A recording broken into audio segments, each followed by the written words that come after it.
Yo, what's up, y'all? I know I'm recording on a fucking potato. Don't even worry about it. Welcome to another video by ECMG. Today I'm going to be running down Remedy. So starting out, I made my way over to Splice, and I got myself this UK garage kind of loop.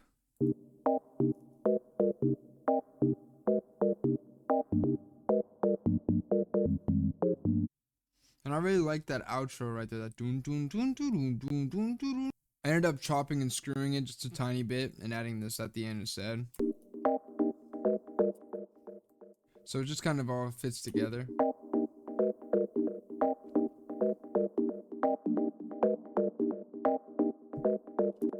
Yeah. To spice it up just a tiny bit, I just added some chop and screw layers.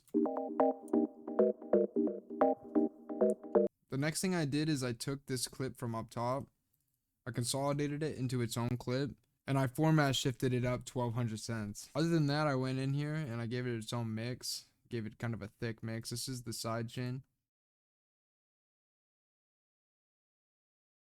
You can see I put the threshold to 0% on the bass. Like, I want this bass to be booming, you know, but I don't want it to be overpowering, so I didn't put too much gain. So it came out together like this.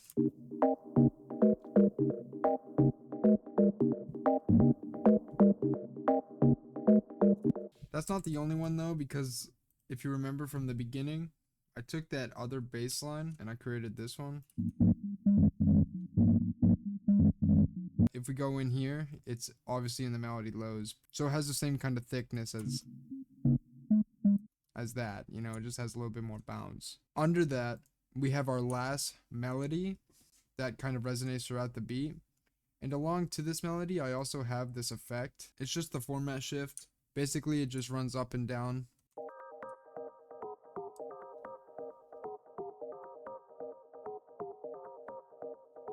Basically just the same thing as the lows or the high. It's just pitched up 1200 cents. But altogether, those melodies create this.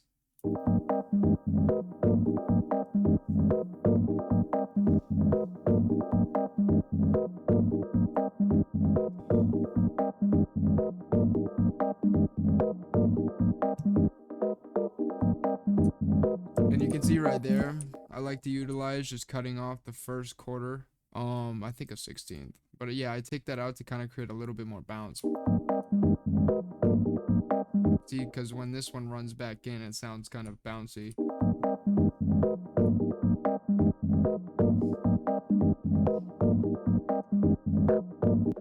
Alright, moving on from the melody into the beat pattern. So if we look deep into the beat pattern, you can see that it really isn't that interesting. This is the bass line down here at the bottom. So we can just turn that off, and I'm going to play this for a couple seconds so you can catch the vibe.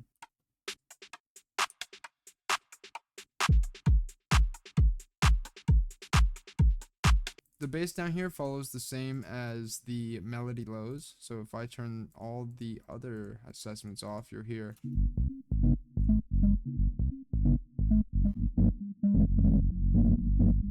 But yeah, we're not going to focus too hard on my vocals because what else can I say? This is the main, this is the second main. They clash together here, maybe once in the entire song. You didn't know that I left you, all my friends, I leave too. This down here is a sound effect. It's just reversed. And that's just this consolidated and reversed with all the effects on. It's really nothing that special. When we go into the actual mix of my voice though, I can explain a little further what I was doing here. So you'll notice almost none of them are actually in a similar kind of context. None of them sound like they're correct in a way. So the reason that my voice sounds so dissonant is because it's supposed to portray the emotion that I'm kind of going through in the moment of saying it, which is a somewhat bittersweet kind of way of saying things.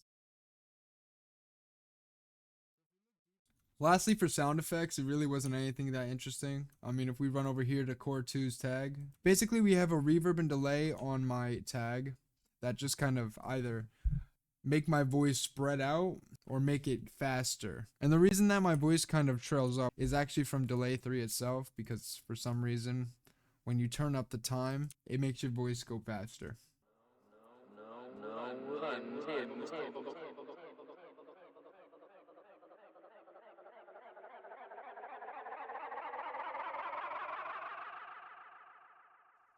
I know if you're a producer and you're watching this, you want to make your tag seem memorable. It takes a lot to make a memorable tag, though. This tag is actually my friend when we were 14 or 15 years old, and he's saying Courteau made another one. So if I reverse this, you can actually hear it.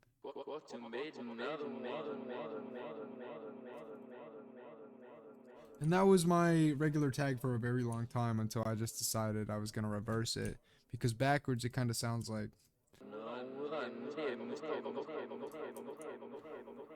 It sounds like my name is Courteau.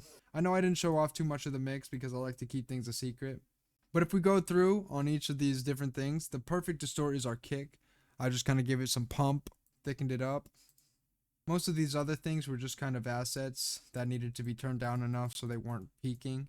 And on the master, I always make sure to add a fruity soft clipper with 75% gain. It always keeps the song at a resonant level where I feel comfortable. It's also great to keep that on things like your main vocals, which if I come over here to my mains, you'll see they're not only in mono, but you'll see that they all have a soft clipper.